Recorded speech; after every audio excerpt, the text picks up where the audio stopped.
it's such an honor to be, in the same room with Senator Feingold. I think the best thing I can say about Senator Feingold is that, he's someone we know and trust. He's someone who we know is going to fight and advocate for our citizens and fight for our rights. 2014 was a tough year for Democrats and a little bit tougher for some of us. But, we're looking ahead. We're not looking behind. And I think when we do look ahead to 2016, who else can give us that hope that we so desperately want and need for our future? Senator Feingold is no stranger to hard work or tough challenges. We know that he can win again in 2016. But we also know that, like the Senator and myself and anyone else who's on the ballot in November, we're going to need your help to win, right? Door knocking, lip dropping, making those phone calls. We really need your help up and down the ballot because there are a lot of really good Democrats on the ticket in November, and we really need that help for all of us to win. We know that Senator Feingold can help get Wisconsin back on track and make it a state that we can be proud of.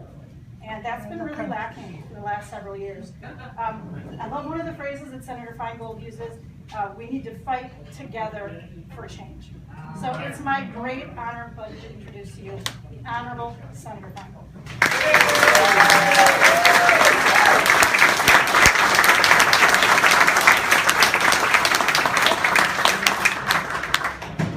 Well, I am delighted with this huge crowd for a Walworth and Jefferson event. Well done.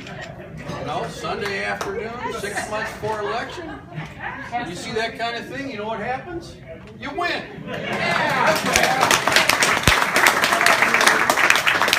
I'm pretty excited to be introduced by Susan Happ and to know that somewhere in this room, is there an Andy Jorgensen? Hard to see.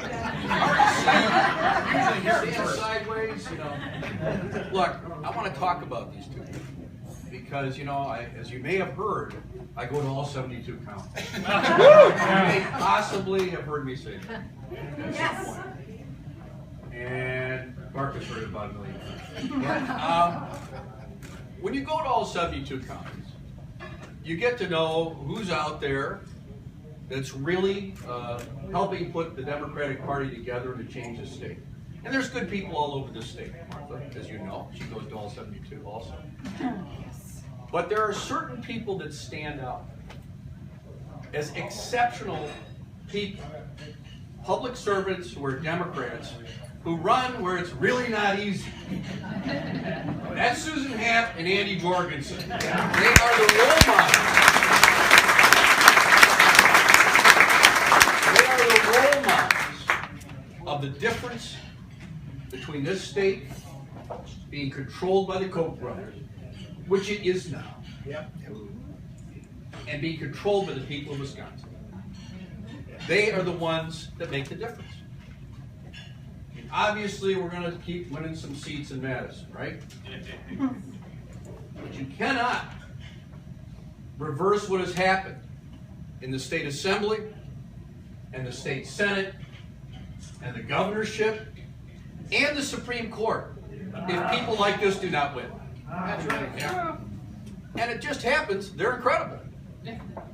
Susan Happ somehow became district attorney of one of the most Republican counties in the state because of her skills. And she almost became Attorney General of the state of Wisconsin. I know something about 2014 because it's kind of like 2010. But we're still standing. And we're back. What they like to think is that people like Susan and I, when we lose or don't win, that we're done. Well, we're not done, we're not dead, we're back, and we're going to win, we're going to get this done.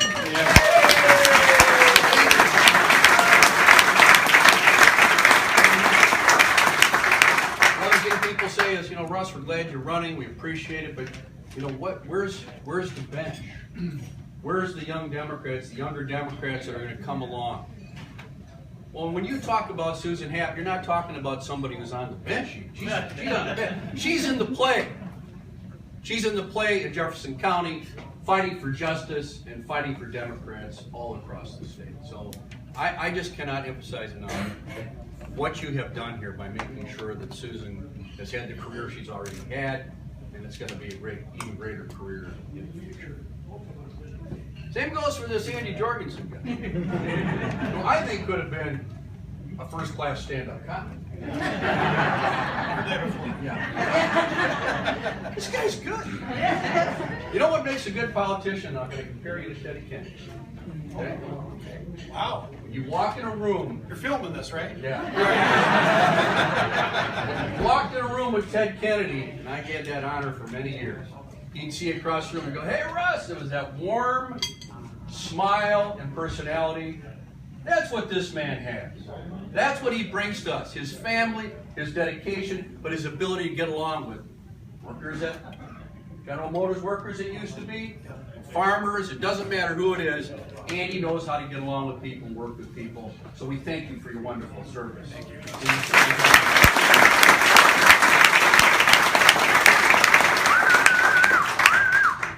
And I know this isn't particular tribute to you, and I know you're just getting started. And I understand, correct me if I'm wrong, I think I was paying attention to Rock County. He told me that his son not only got elected to Janesville City Council, right? Yeah. My hometown. Yes. And you know, my mentor was Tim Cullen, who used to be on the Janesville City Council. I'm told that his son broke the all-time record for the most votes for the Janesville City Council.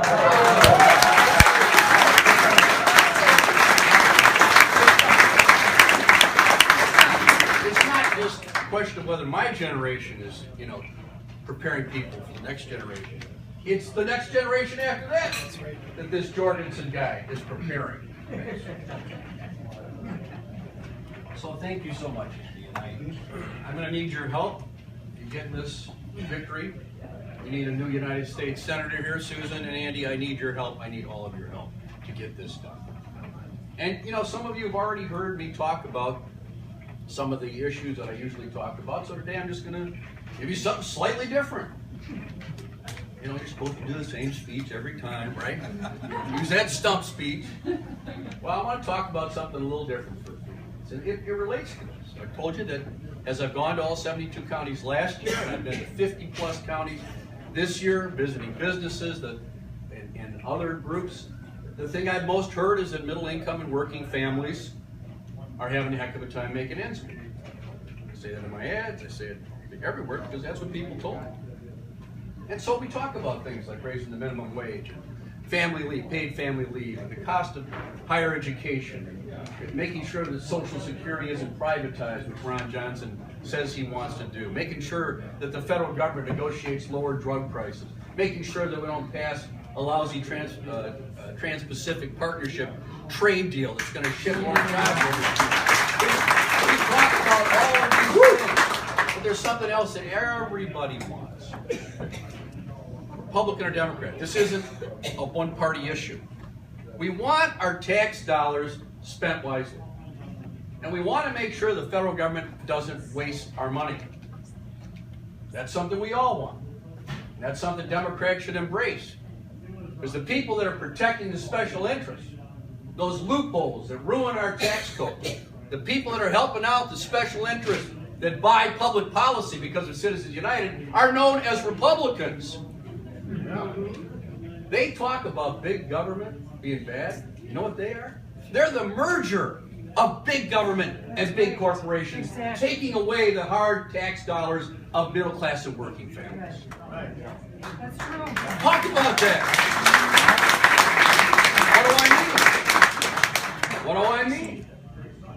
When that vote is held in the United States Congress to allow the federal government to negotiate lower drug prices, it would not only save all of us money when we buy those medicines, it would save the federal government a ton of money. They oppose it. We're for it. We're for fiscal responsibility. The same thing goes with something called carried interest. You've probably heard about this. This is a deal where a hedge fund people in Wall Street, you know, they cut deals and they make money off of it. So like if you have a transaction, you make money off of it, you have to put it on your taxes, right? You have to declare it as income, regular income. Not these guys. They get to treat it like it's an asset and only pay capital gains.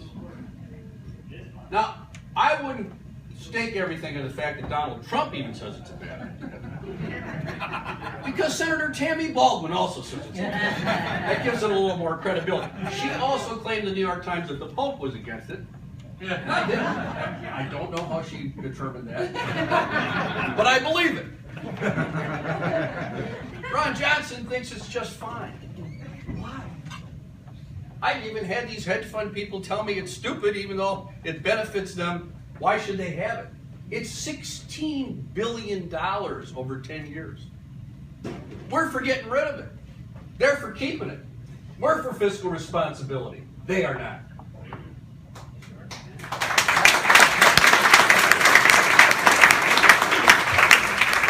How about this little game called inversion? You know what that is? You saw it recently about Johnson Wax. Hey, I think Johnson Wax, not Johnson Controls. Johnson Controls is a great company. I'm not going to say anything bad about Johnson Controls. They do very important, innovative things in energy. So I admire the heck out of them. I want them to stay here. Yeah. I don't want them to even do what they're doing, but I'm not going to bash them. But I am going to say this. There is no reason why we have to have this kind of a loophole where a company like that is tempted to go have, basically a shell operation over in Ireland and Cayman Islands. And this is an enormous item, worth tens of billions of dollars. Ron Johnson, what's wrong with it? It's just math, he says.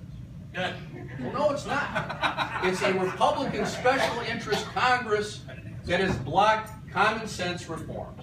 Senator Dick Durbin, great Senator Durbin from Illinois, great senator, has a bill that would get rid of this thing basically by saying, look, if you don't really have 33% of your operation in Ireland or the Cayman Islands, you can't get the benefit of it. So we're not trying to hurt anybody. We're just trying to get that revenue back here in the United States. And let's use it for something good, like cutting the deficit, or how about paying to rebuild this country? The roads, the bridges, the infrastructure.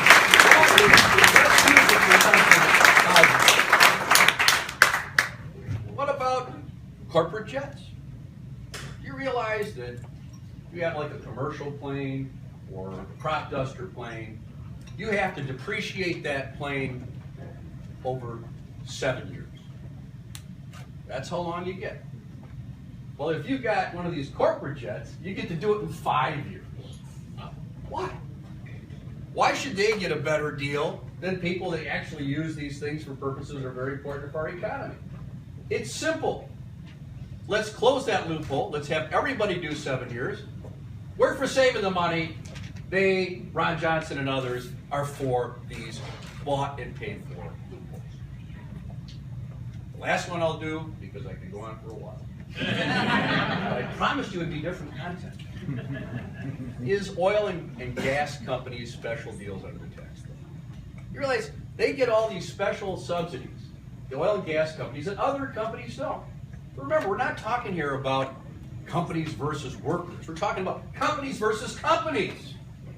Some will get it and some don't. Some are selected by the Republicans to get a special treatment and some don't. And this is a big ticket item, tens of billions of dollars, that Senator Johnson believes is more important to get into oil and gas companies than to help working families. So I've made my point, I hope, which is, thank you,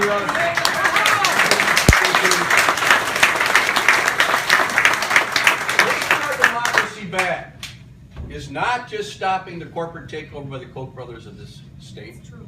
It's not just overturning Citizens United, which it is. It's not just simplifying the tax code by getting rid of special loopholes. It's about making sure that the hardworking, middle-income, and working families of this state and this country don't have to pay higher taxes because these guys are getting a special deal. You tell that to all your friends. You tell that to your friends. You tell that to Republicans. It is not a hard case to make, and pretty soon I'll have a lot more examples. Anyway, I want to conclude by just paying tribute again to Andy. Thank you, my friend. Thank you. See you on the campaign. Thanks, everybody.